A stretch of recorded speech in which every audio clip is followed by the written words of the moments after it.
Bismillahirrahmanirrahim. Assalamualaikum warahmatullahi wabarakatuh. Salam sejahtera untuk kita semua. Semoga kita semua dalam keadaan sehat walafiat. Amin. Anak-anak sekalian, semua sudah dipersiapkan ya, alat tulisnya dan segala sesuatu yang diperlukan. Ya, coba tolong sudah kehadirannya. Bimas, ada Bimas? Ada Bimas? Ada, Bu. Ada, oke. Jauhar ada? Ada Jauhar? Ada, Bu. Ada, oke. Putri Aulia ada? Putri Amalia ada? Ada ya? Oke. Arif Baihaki? Ada ya? Ada, Bu. Hadir. Oke. Fikri Ashari ada? Muhammad Fatur ada? Oke. Secara umum sudah banyak yang hadir ya, sudah hadir semua. Oke. Oke, baiklah anak-anak. Sebelum kita mulai pembelajaran PKN ini, ya, mari kita bersama-sama berdoa menurut kepercayaan kita masing-masing. Semoga pembelajaran pada hari ini berjalan dengan lancar dan kalian semua bisa memahami apa yang Ibu sampaikan. Ya, mari kita bersama-sama berdoa. Berdoa dimulai.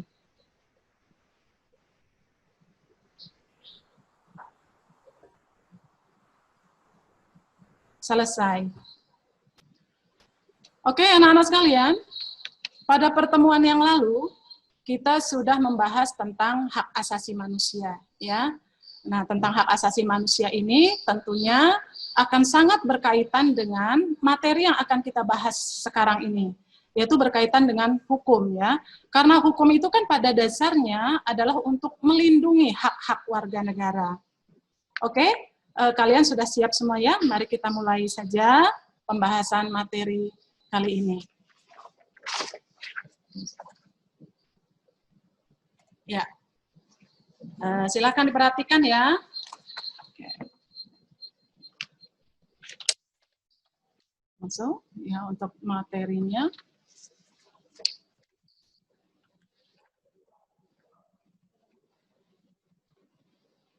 PPT. Ya, PPT ya.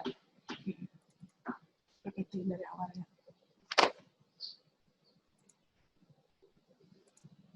Oke, ya. Mari kita sama-sama untuk belajar mengenai perlindungan dan penegakan hukum. Jadi materi kita kali ini adalah tentang perlindungan dan penegakan hukum di Indonesia. Ya, jadi ini kita fokuskan kepada peran lembaga hukum di Indonesia. Ya, apa sih manfaatnya kita mempelajari ini? Ya tentu saja agar kita tahu, paham tentang hukum, sehingga kita tidak mudah untuk dibohongi, ya kan? Sehingga kita tahu tentang undang-undang, peraturan yang berlaku di Indonesia. Nah, untuk selanjutnya, ya, oke. Pembelajaran ini tujuannya adalah, ya, tujuan pembelajaran kita kali ini yang pertama adalah, ya, agar kalian dapat menjalankan perilaku orang beriman dalam praktek perlindungan dan penegakan hukum untuk menjamin keadilan dan kedamaian.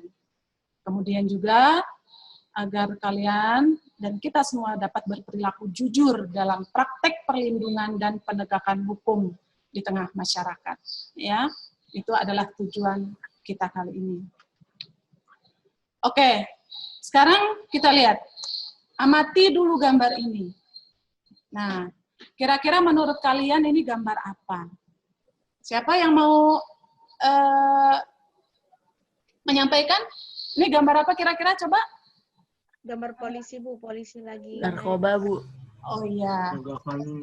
Iya, betul. Narkoba. Ya, jadi ini adalah gambar aparat penegak hukum, salah satunya adalah polisi, ya. Kalau profesinya namanya polisi, kalau lembaganya namanya kepolisian, ya, lembaga kepolisian sebagai aparat penegak hukum. Ini gambar penangkapan oleh aparat penegak hukum, yaitu polisi, penangkapan pengedar narkoba, ya. Oke, slide selanjutnya. Ya, ini kira-kira gambar apa, Nak? Maju sidang, Bu. Iya. Pengadilan, Bu. Oke, ini adalah proses persidangan di pengadilan, ya. Ada terdakwa Ya. di sana di sebelah depannya ada Hakim. hakim. Oke. Hakim. Iya, slide selanjutnya. Nah, ini gambar apa lagi, Nak? Masih Proses pengadilan, Bu. Oke, iya betul Ada sekali. jaksa, ada jaksa. Ini adalah proses peradilan, ya. Nah, di sini lengkap. Di sini lengkap ada terdakwa, ya. Kemudian di sini ada hakim, ya. Semuanya ini adalah aparat penegak hukum. Di sini ada jaksa, ya. Nah, kemudian di sini ada advokat, ya. Advokat, ya, atau kalau masyarakat umum menyebutnya pengacara. Iya, betul, ya. Nah, ini ya. Oke. Bisa lanjut ya? Oke. Nah, ini apa nih? Geng, Bu, geng. Iya, betul, ini gambar sebenarnya adalah diambil sengaja, diambil punggungnya supaya kebaca itu, ya. Jadi KPK kebetulan Ibu ambil gambarnya ini pada saat OTT seorang kepala daerah yang terlibat kasus korupsi, ya. Oke, nah itu tadi adalah ada beberapa lembaga penegak hukum di Indonesia.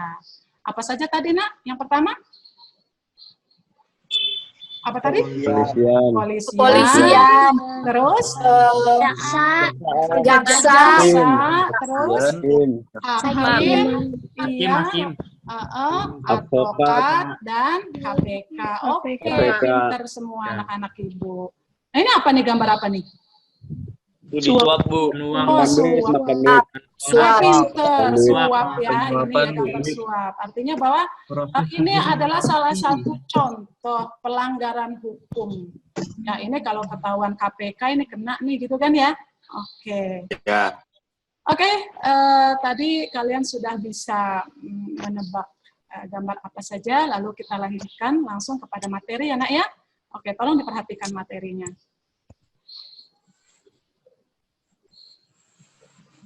Iya. Tadi materinya tentang apa? Perlindungan dan penegakan hukum. Nah, sekarang, iya, oke. Apa itu perlindungan hukum? Nah, di sini dikatakan perlindungan hukum adalah segala upaya yang dilakukan penegak hukum untuk melindungi hak-hak dari subjek hukum agar hak-hak tersebut tidak dilanggar. Ya. Ini bahasa buku ya.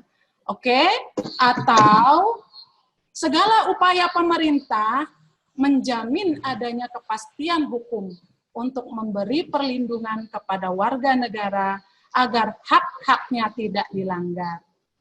Oke? Bisa dipahami nih ya? Bisa ya, Nak ya? Oke. Nah, coba di kira-kira dua kalimat ini tujuannya sama kan ya? Sama. Hanya ada kalimat yang berbeda tapi tujuannya sama. Ya, sama saja.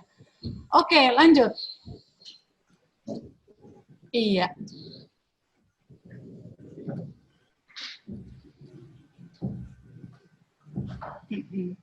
Nah, tadi perlindungan hukum. Perlindungan dulu.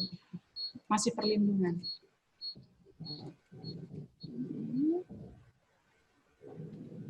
Kejauhan. Perlindungan hukum. Suara Ibu jelas ya, Nak ya? Jelas suara Ibu ya? Oke. Jelas. Oke. Nah, kita lanjutkan. Nah, suatu perlindungan hukum, ya, suatu perlindungan hukum itu akan dikatakan sebagai perlindungan hukum apabila dia memenuhi unsur-unsur ini, ya. Yang pertama, adanya jaminan dari pemerintah kepada warganya. Nah, ini baru dikatakan sebagai perlindungan. Perlindungan hukum itu berarti harus ada jaminan dari pemerintah kepada warganya. Jadi warga itu berlindung kepada pemerintah, gitu ya. Kemudian yang kedua adanya jaminan kepastian hukum. Apa jaminan kepastian hukumnya itu? Jaminannya adalah adanya peraturan perundang-undangan. Itu sebagai jaminan kepastian hukum. Oke? Lanjut. Berkaitan dengan hak-hak warga negara, ya. Jadi hukum itu kan pada dasarnya diperuntukkan untuk melindungi hak warga negara.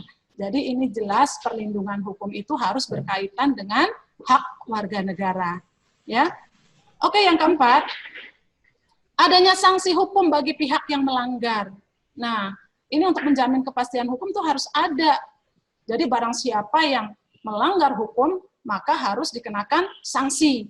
Makanya dikatakan norma hukum itu, ya, norma hukum itu sanksinya tegas.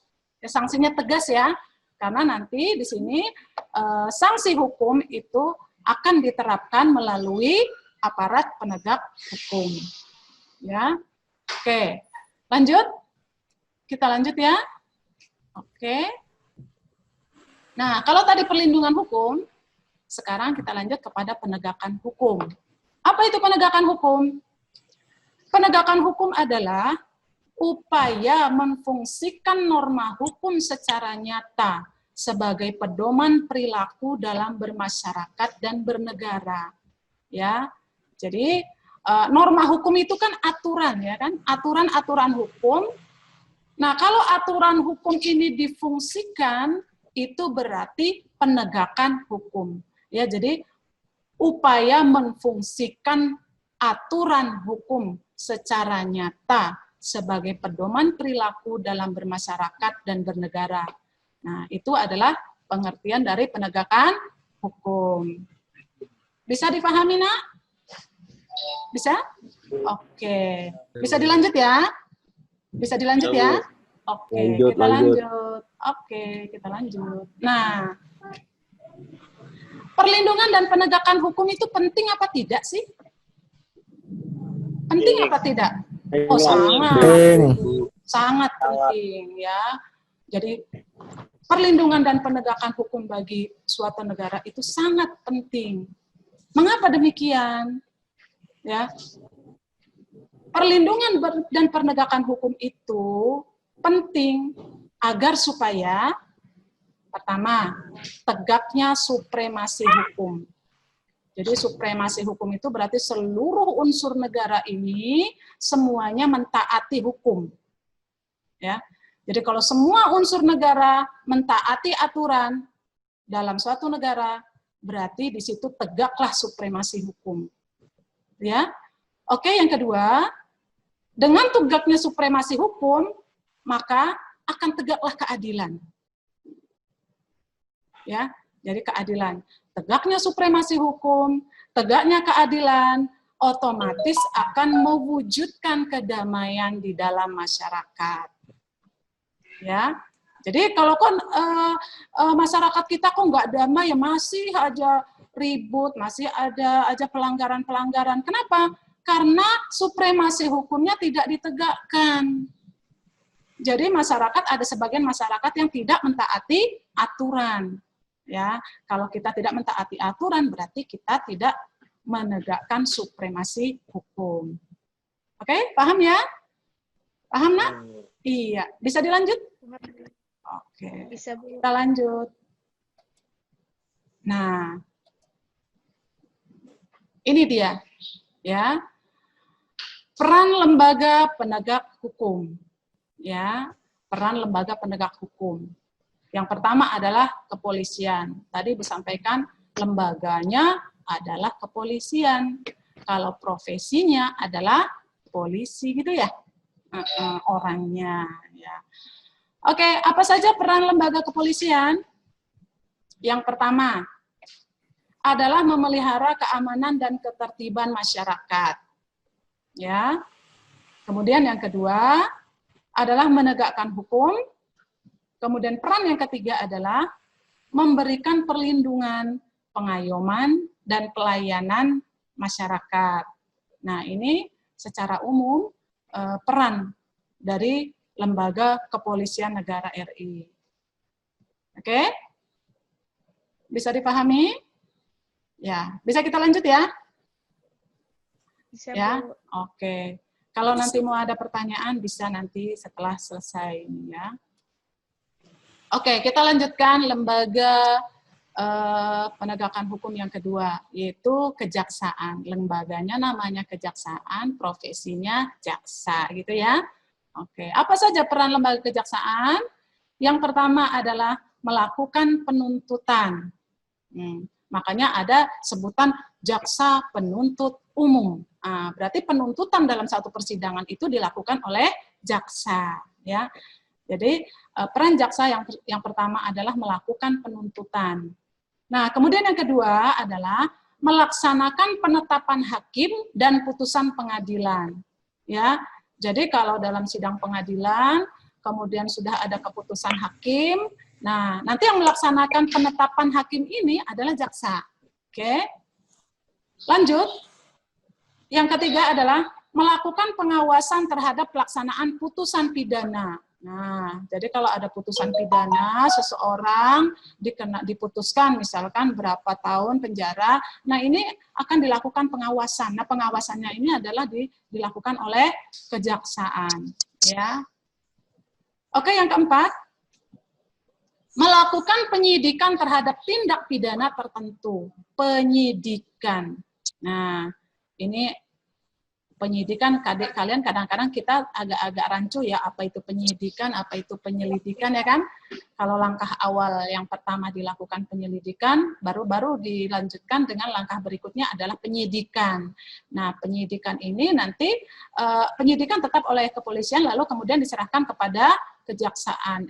Ini adalah tindak lanjut dari kepolisian ya. Jadi melakukan penyidikan terhadap tindak pidana tertentu. Oke, selanjutnya yang kelima adalah melengkapi berkas perkara tertentu. Ya, ini biasanya kalau ada kasus-kasus pelanggaran hukum yang setelah selesai dilakukan penyelidikan, lalu penyelidikan oleh kepolisian, lalu akan diserahkan kepada kejaksaan. Nah, akan dibuatlah berkas acaranya oleh kejaksaan. Nah, inilah namanya melengkapi berkas perkara tertentu, gitu ya. Oke, sudah bisa dipahami ya, Nak ya? Bisa? Bisa dilanjut? Bisa, Bu. Oke. Bisa, Bu. Lanjut. Iya, kita lanjut. Ya. Selanjutnya, nah ini kehakiman. Lembaganya kehakiman. Hakim itu adanya di lingkungan lembaga peradilan. Nah, yang namanya lembaga peradilan itu dibagi atas dua lembaga, yaitu Mahkamah Agung dan Mahkamah Konstitusi. Ya, ada Mahkamah Agung, ada Mahkamah Konstitusi. Nah, lembaga peradilan di bawah Mahkamah Agung itu membawahi beberapa peradilan yang terdiri dari peradilan umum dan peradilan khusus. Ya. Nanti ada pengadilan sipil, itu peradilan umum ya. Nah, sedangkan Mahkamah Konstitusi itu adalah pengadilan khusus yang berkaitan dengan Undang-Undang Dasar. Gitu ya. Nah, ini membawahi beberapa peradilan, sedangkan Mahkamah Konstitusi tidak membawahi beberapa peradilan. Oke, kemudian yang selanjutnya, masih mengenai peran kehakiman, peran hakim yang berikutnya adalah berwenang untuk mengadili. Ya, tugas hakim itu memang berwenang untuk mengadili. Jadi peran hakim adalah sebagai pelaksana kekuasaan kehakiman ya. Kekuasaan kehakiman. Oke. Sampai di sini? Bisa dipahami? Atau mungkin Ibu menyampaikannya terlalu cepat, Nak? Terlalu cepat tidak? Tidak ya? Oke, cukup. Bisa kita lanjut ya? Oke, Bisa, Bu. kita lanjutkan. Yang selanjutnya adalah advokat. Nah, advokat itu peran lembaga penegak hukum juga ya. Jadi apa itu advokat? Advokat adalah orang yang berprofesi memberi jasa hukum, baik di dalam maupun di luar peradilan. Nah, ini kan kalau masyarakat umum menyebutnya apa tadi, Nak? Pengacara. Iya. Pengacara. Iya, itu dia advokat ya. Jadi advokat itu adalah orang yang berprofesi memberi jasa hukum baik di dalam maupun di luar peradilan. Paham ya? Oke. Bisa kita lanjut, Nak? Bisa, Bu. Iya, kita lanjut. Nah, lembaga penegak hukum yang berikutnya adalah Komisi Pemberantasan Korupsi atau KPK. Ya, oke. KPK merupakan lembaga negara yang bersifat independen, ya, independen. Ya, maksudnya adalah ya independen dan bebas dari pengaruh kekuasaan lain. Inilah independen artinya bebas dari pengaruh kekuasaan lembaga lain. Jadi nggak boleh ada campur tangan dari lembaga manapun, karena dia bebas dari pengaruh kekuasaan lembaga lain. Ya. Kemudian apa saja tugas dan kewenangan KPK? Ya. Nah, tugas dan kewenangan KPK antara lain berdasarkan atas asas ya, tugas dan kewenangan KPK berdasarkan atas asas. Yang pertama adalah atas asas kepastian hukum. Ya, asas kepastian hukum. Jadi bahwa asas kepastian hukum itu berarti bahwa segala sesuatu yang dilaksanakan oleh KPK adalah berdasarkan ada aturannya ya, ada aturan hukumnya. Jadi enggak ngasal gitu ya. Jadi ada aturan-aturan hukumnya. Kemudian yang kedua adalah asas keterbukaan. Keterbukaan artinya apa? Bahwa masyarakat luas berhak untuk tahu apa yang sedang terjadi, apa yang sedang diselidiki oleh KPK, ya, apa siapa yang saja yang terlibat di dalam tindakan korupsi, itu harus terbuka, masyarakat umum harus tahu. Nah, itu asas keterbukaan. Oke. Kemudian yang ketiga adalah akuntabilitas, ya. Jadi tindakan KPK ini harus dapat dipertanggungjawabkan di depan atau kepada masyarakat umum, ya. Jadi dipertanggungjawabkan kepada masyarakat umum. Oke, kemudian yang keempat adalah asas kepentingan umum, ya. Ini artinya bahwa KPK itu tidak diskriminasi. Jadi berlaku untuk semua orang, ya, tidak pilih-pilih, gitu ya. Oke, kemudian proporsionalitas, jadi harus ada keseimbangan, gitu ya. Nah ini adalah asas KPK dalam melaksanakan tugas dan kewenangannya. Oke, bisa ya, Nak ya? Halo? Sepi Ya, bisa, suaranya? Bu. Iya, bisa ya? Bisa, Ibu. Oke. Nah. Nah, coba.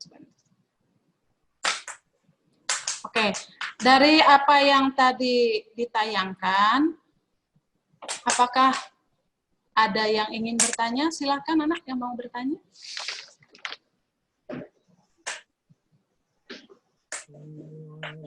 Silakan, ada yang mau bertanya? Oh ya, sebelum kalian mengajukan pertanyaan, Ibu berikan tugas ya. Nah, tugasnya nanti Ibu share di WA group ya. Ibu share di WA group, nanti segera dikirim ke WA grup, melalui WA grup ya. Nanti akan kita bahas sama-sama. Oke?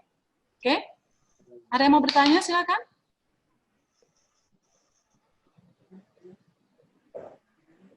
Ayo, Ibu tunggu yang mau bertanya. Silakan yang mau bertanya tentang peran lembaga perlindungan dan penegakan hukum.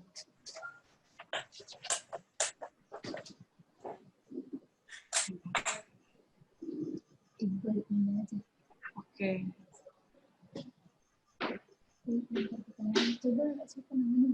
Oke, tidak ada yang mau bertanya nih? Kalau tidak ada yang bertanya, berarti sudah paham semuanya ya, sudah ngerti ya. Berarti siap kalau Ibu tanya ya. Siap kalau ditanya ya.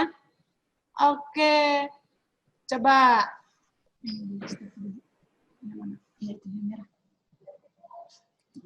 Oke, sekarang gantian Ibu yang tanya, ayo. Mana? Alwan Afif mana nih? Nggak ada. Oh. Sinta Bella. Bu, saya mau nanya deh, Bu. Waduh, siapa nih? Gloria 12 IPS 1.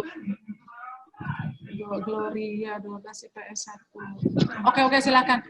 Silakan. Bu, kan biasanya polisi itu kalau melakukan penangkapan harus ada surat penangkapan kan, Bu? Ada nggak sih, Bu, kasus-kasus hukum yang polisi itu nggak perlu melakukan perlu melakukan penangkapan tapi nggak perlu pakai surat gitu, Bu? Oh, oke. Tadi pertanyaan dari Gloria, bagus sekali. Jadi pertanyaannya, Ibu, kalau polisi melakukan penangkapan, kan harus ada surat penangkapan tuh. Nah, bagaimana, bisa nggak polisi melakukan penangkapan tanpa ada surat penangkapan ya? Begitu ya? Iya kan? Oke. Itu bisa saja terjadi dalam keadaan tertentu, misalkan dalam OTT, operasi tangkap tangan. Ya, kalau misalkan ada polisi sedang operasi di jalan raya misalkan. Lalu terjadi perampokan di jalan raya itu. Nah, apakah kemudian polisi nunggu bikin surat penangkapan dulu? Kan tidak mungkin, ya kan? Jadi dalam keadaan tertentu, tentu saja bisa polisi melakukan penangkapan tanpa harus ada surat penangkapan. Ya, dilihat dalam OTT, namanya OTT, operasi tangkap tangan. Jadi dia menyaksikan sendiri pelanggaran itu secara langsung. Nah, kalau polisi harus membuat surat penangkapan dulu, ya nanti jambretnya udah kabur-kabur kan gitu ya. Nah, seperti itu ya, Nak ya. Oke, paham ya, Gloria ya? Paham, Bu. Oke, ada lagi? Ibu, saya mau nanya. Siapa nih? Ninda, Bu. Ninda. Ya. Oke, gimana Ninda? Pertanyaannya apa, Nak? Tadi kan kata Ibu yang apa itu fungsi KPK itu ada proporsionalitas itu ya Bu, yang harus ada keseimbangan. Itu keseimbangan gimana ya Bu maksudnya? Keseimbangan. Iya. Iya, Bu. Oke. Keseimbangan maksudnya di sini bahwa keseimbangan KPK dalam menangani masalah ya itu dalam hal tidak bisa keseimbangan antara hak dan kewajibannya ya, harus ada keseimbangan antara hak dan kewajibannya, kemudian keseimbangan antara kepentingan umum dan kepentingan pribadinya. Jadi nggak bisa artinya bahwa KPK dalam melaksanakan tugasnya itu harus memperhatikan juga kepentingan umum. Ya. Nah, itu jadi harus ada keseimbangan antara kepentingan umum dan kepentingan pribadinya. Begitu. Ya. Proporsional, harus seimbang, seimbang, nggak boleh berat sebelah. Kemudian dalam menentukan hukuman atau sanksi ya, dalam menentukan sanksinya itu ya, itu nggak boleh yang ini kalau yang melanggarnya adalah orang yang tidak berduit, ya, maka harus lebih berat misalkan. Oh, kalau yang berduit, maka harus lebih ringan. Berarti nggak proporsional kayak gitu. Oke, berat sebelah namanya. Ya? Oke. Gimana? Ninda ya? Ninda ya? Oke, Ninda?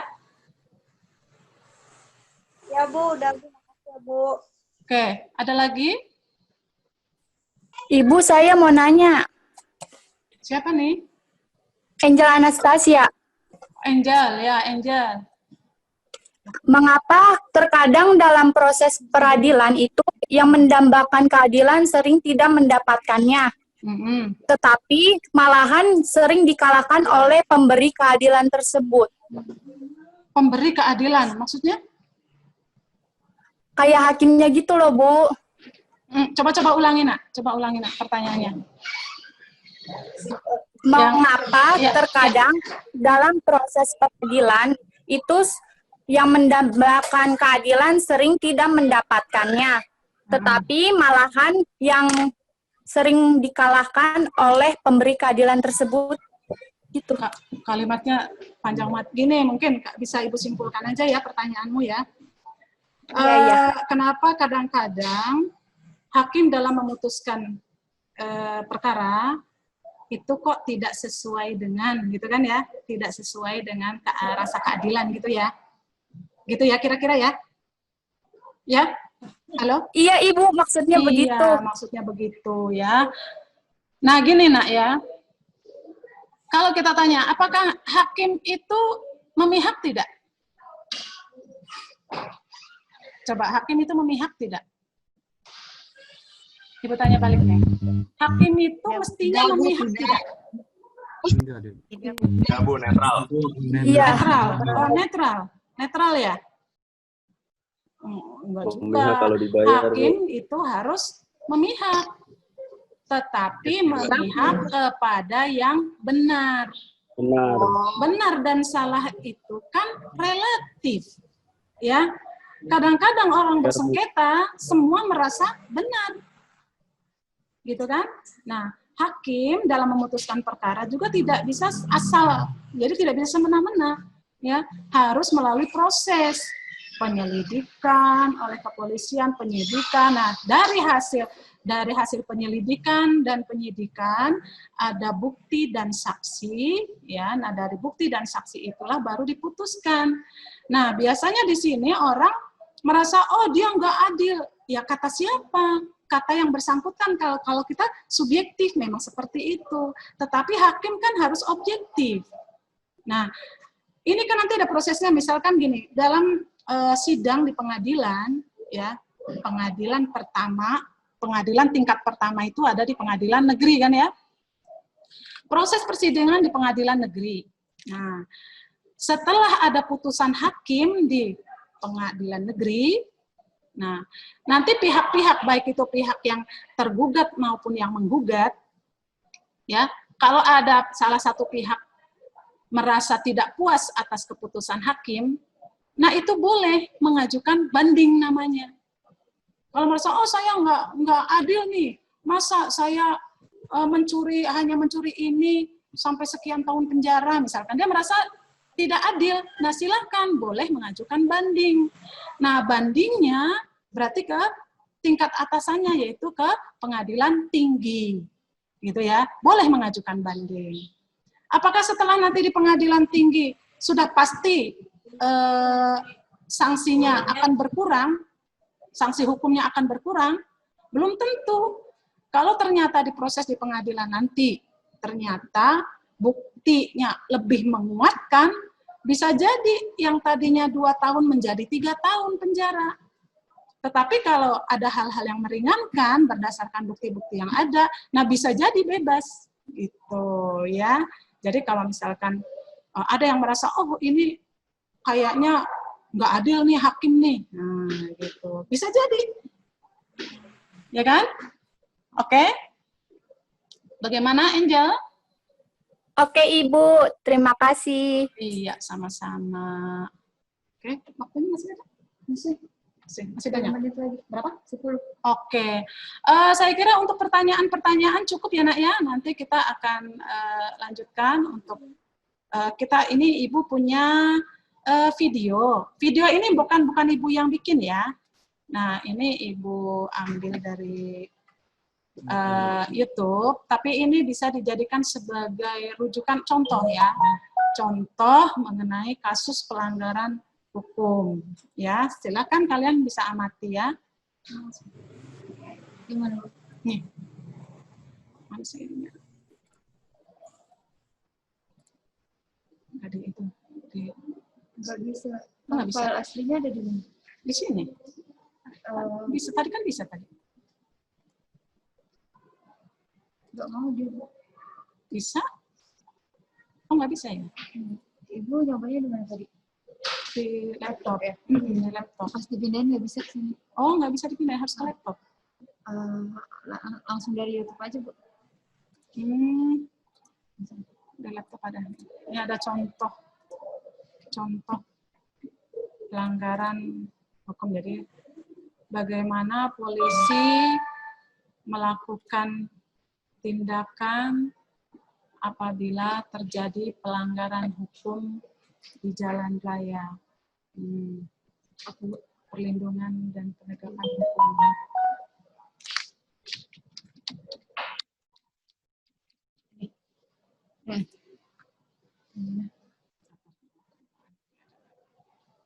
Nah, oke. Nah, oke.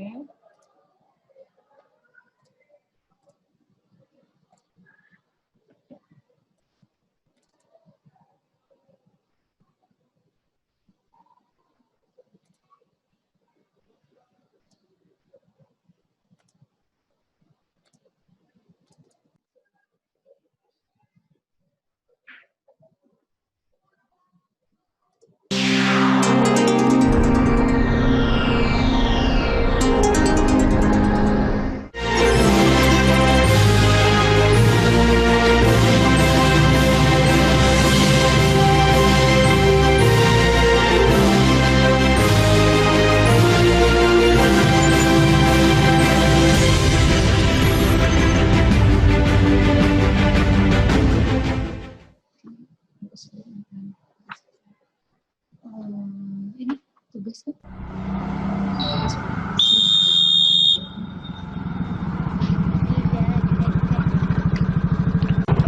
Selamat pagi adik-adik. Mohon maaf ganggu perjalanannya. Mohon dimatikan mesin motor. Iya, jadi karena hilang. Gara-gara ikan berlaku tadi. Ikan udah lambat ngambil aku. Aku emang mau disalahkan. Pak polisi, namanya kita. Maaf adik-adik. Adik-adik tahu kenapa saya berhentikan? Kami menerobos lampu merah, Pak.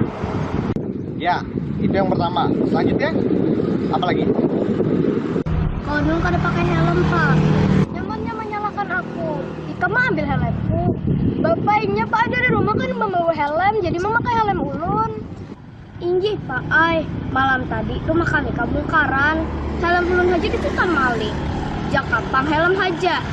HP, laptop. Ulun abah bilang ditekan maling. Malam tadi rumah kami kabungkaran. Turun, ibarat lah turun. Nah, rumah adik kemalingan. Udah lapor ke Polres atau Polsek terdekat? Iya Pak, sudah. Pagi tadi abang bawa sepeda motor. Nah, sekalian dilapor ke Polsek. Makanya udah lambat pagi tadi capat ke sekolah. Ada nggak Pak pelindungan hukum kesan kami korban yang melapor? Iya dek, tentu ada. Pelindungan terhadap korban maupun saksi itu diatur tersendiri di pasal nomor 31 tahun 2014, yang mana dimaksud korban di dalam pasal tersebut adalah orang yang mengalami penderitaan fisik, mental maupun kerugian yang diakibatkan oleh sebuah tindak pidana. Jadi adik-adik nggak perlu takut melaporkan kejadian tindak pidana. Nah, itu suatu kewajiban dari adik. Nah, sekarang adik-adik bisa tunjukkan SIM dan STNK-nya. Pak, ulun hanya 15 tahun. Sudah tuh, kami tertinggal di rumah. Karena adik-adik tidak bisa menunjukkan SIM dan STNK, juga melanggar traffic light dan tidak menggunakan helm, maka adik-adik saya kenakan sanksi tilang. Uma ay papian di purunnya sudah kami tak lambat ditilang pulang. Wah kayak apa? Skedul ditarik ikuitan kayak apa?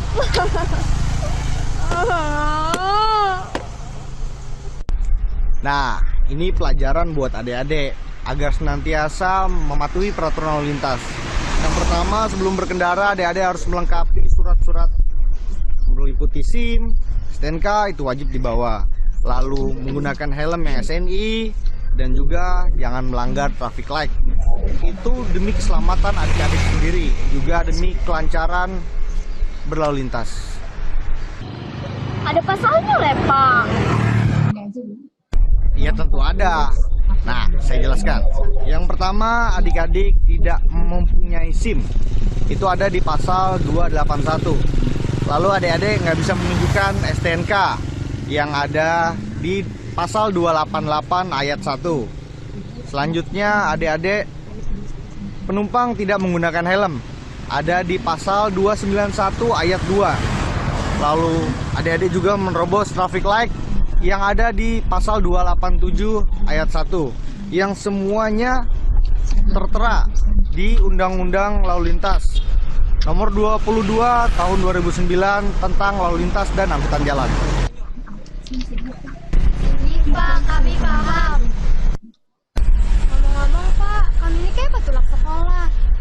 Tiana pun gak mantarakan Pak. Kami ini kadang membawa HP Pak Ay. Duit ini gini belanja di kantin Wara.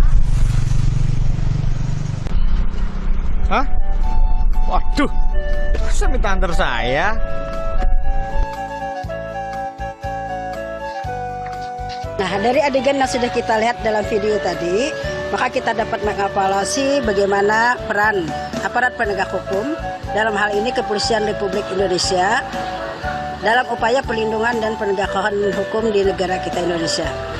Nah, sebagai warga negara yang baik, sudah selayaknya kita ikut berpartisipasi dalam upaya perlindungan dan penegakan hukum ini, guna tercipta kehidupan masyarakat yang tertib, aman, tentram, damai, harmonis, dan sejahtera.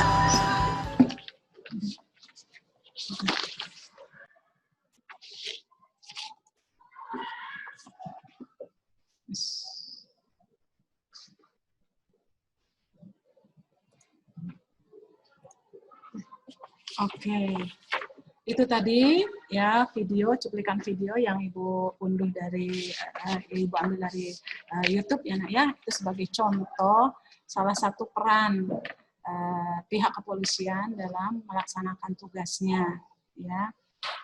Oke, setelah selesai video diputar tadi, Ibu ingin cek kembali tugas yang telah Ibu berikan melalui WA Group tadi ya.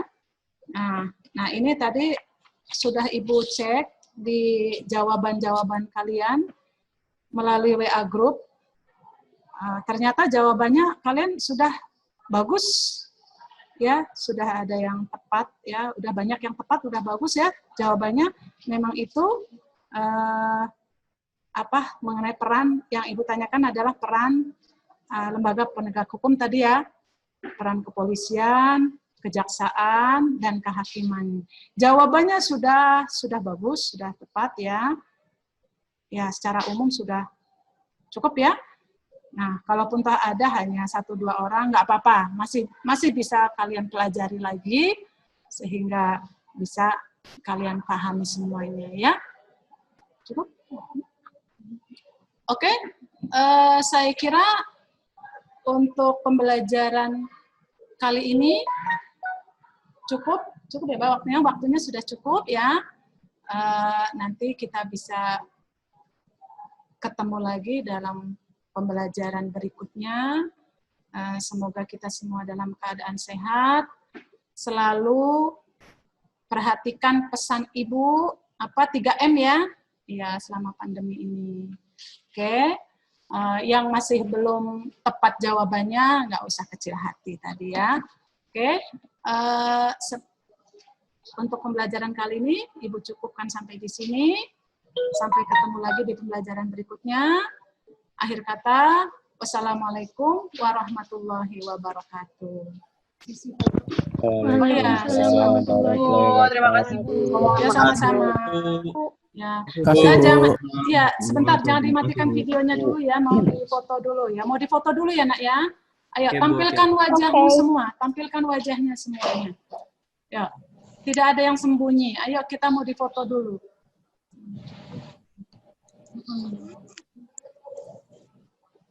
Ya, mau difoto dulu.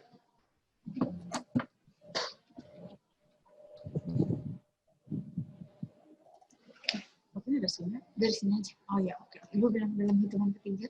Ya. Ayo. Lihat semua kameranya. Ya, lihat ke kamera semua ya, Nak ya. Mau difoto. Dalam hitungan ketiga. Ya, dalam hitungan ketiga. 1, 2, 3. Senyum. Layar 1 sudah. Ya, layar 1 sudah.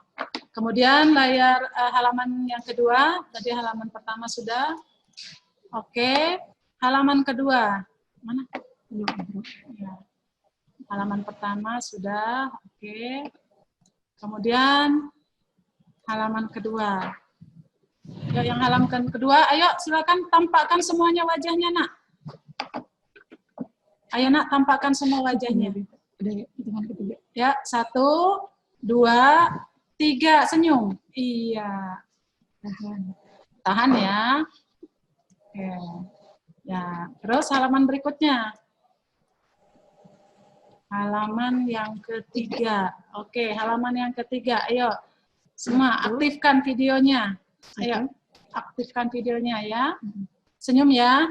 Oke. 1, 2, 3. Iya. Oke. Sudah cukup? Oke, cukup semuanya. Terima kasih. Assalamualaikum warahmatullahi wabarakatuh. Ibu, waalaikumsalam Ibu. Waalaikumsalam Bu. Warahmatullahi wabarakatuh. Silakan ya. Makasih Ibu. Terima kasih, Bu. Ya, sama-sama, sama-sama sehat-sehat ya, Nak ya. Sehat juga Bu.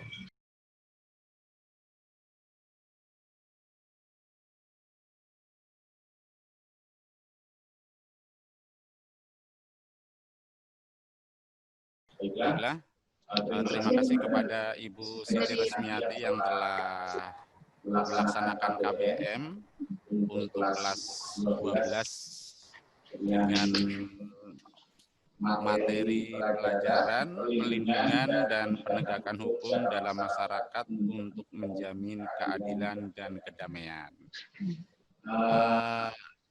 Kami ucapkan terima kasih karena dalam menyampaikan pelajaran sangat performance mantap, baik, ya, di mana langkah-langkah yang Ibu rencanakan di dalam RPP telah dilaksanakan dengan baik. Jadi sekali lagi ucapkan terima kasih, tapi mohon untuk yang akan datang ditingkatkan kembali. Minimal dipertahankan, ya, dipertahankan, lalu kita tingkatkan kembali dalam medianya Ibu. Tadi sudah bagus dalam akhir di mana ditampilkan video tentang bagaimana adik-adik kita yang membawa kendaraan motor namun tidak memiliki kelengkapan, nanti barangkali bisa ditambah sedikit lagi. Secara umum saya sudah menyampaikan sudah sangat bagus, Ibu Ros, tapi barangkali saya sedikit lebih luar biasa lagi. Nanti ditambahkan anak-anak selain dari pelajaran Ibu ini, anak-anak bisa membaca dengan literasi ini untuk memperkaya pengetahuan siswa. Barangkali masukannya itu saja. ditambahkan, diingatkan, karena anak-anak itu kalau tidak diingatkan biasanya lupa. Oleh sebab itu nanti di penekanan terakhir itu anak-anak setelah mengikuti pelajaran yang Ibu berikan ini, anak-anak silakan membaca referensi lain yang sesuai tentang ini sehingga anak-anak lebih menambah wawasan. Oke. Terima kasih Pak. Terima kasih Pak. Jadi itu saja. Saya sangat terima kasih kepada Ibu Ros yang telah melaksanakan KPM sesuai dengan perencanaan. Mudah-mudahan teman-teman kita nanti lebih baik dan lebih baik. Amin. Itu saja dari saya. Amin. Baik. Wassalamualaikum warahmatullahi wabarakatuh. Waalaikumsalam warahmatullahi wabarakatuh. Baik, buat Bu Ros, Assalamualaikum warahmatullahi wabarakatuh. Waalaikumsalam warahmatullahi wabarakatuh. Dari hasil pengamatan saya, secara keseluruhan sudah cukup baik, bahkan mungkin baik, ya. Bahkan sangat baik ini kalau menurut saya. Tetapi memang ada beberapa hal yang mungkin kedepannya bisa buat evaluasi diri Bu Ros dalam pelaksanaan KBM, bahwa sintak yang Bu Ros lakukan yang di RPP dengan pelaksanaan itu ada sedikit miss ya Bu Ros, karena memang metode ceramah itu metode yang memang sangat dimungkinkan dan diharuskan di pelajaran daring ini, tetapi ada model pembelajaran yang Bu Ros tuliskan di sintak RPP yang tidak Ibu laksanakan, yaitu discovery learning. Itu yang kalau menurut saya, pengamatan saya itu tidak dilaksanakan. Mungkin masukan saja, karena tadi ada model discovery.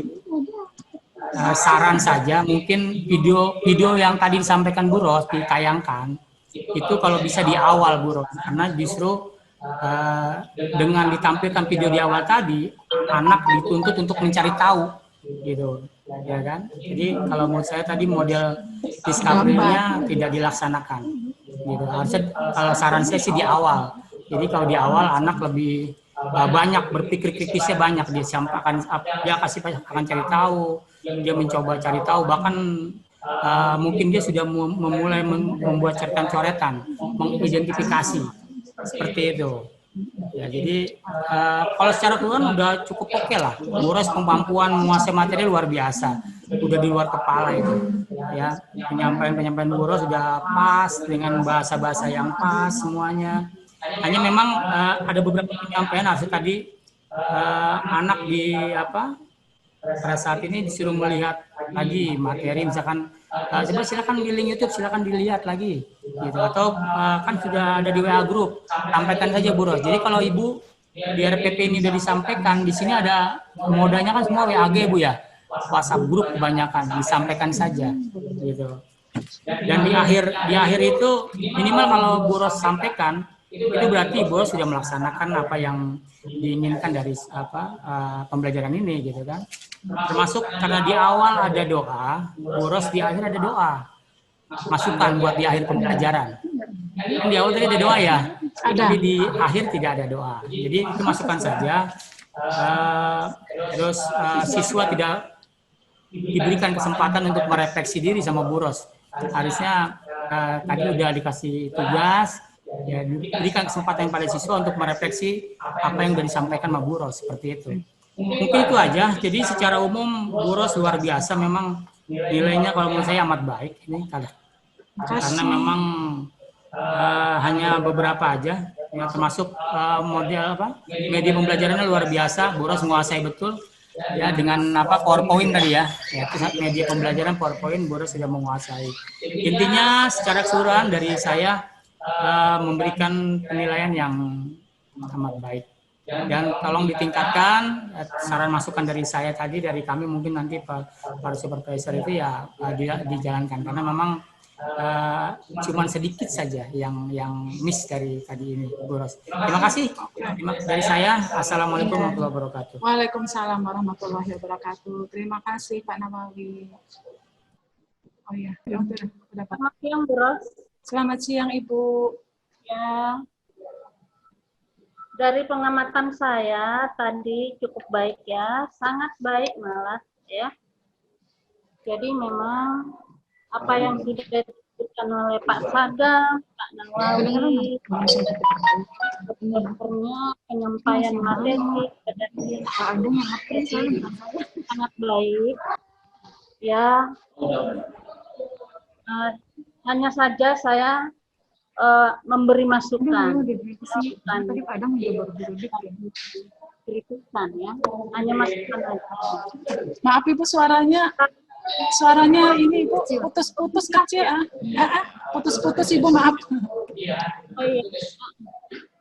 Jadi kalau memberi kritikannya anak-anak, jangan yang sifatnya banyak orang menjawab ya.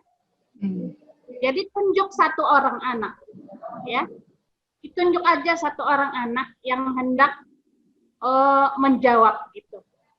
Jadi pertanyaan ini saya arahkan ke si A misalnya, supaya dia berpikir gitu, sehingga yang lain juga, oh nanti giliran saya kali, jadi dia berpikir juga yang lain itu. Nah, jadi jangan yang sifatnya mengundang banyak jawaban, ya. Jadi tunjuk satu anak aja, gitu. Itu aja masukan saya. Terima kasih. Oke, terima kasih Ibu. Ya. Sudah.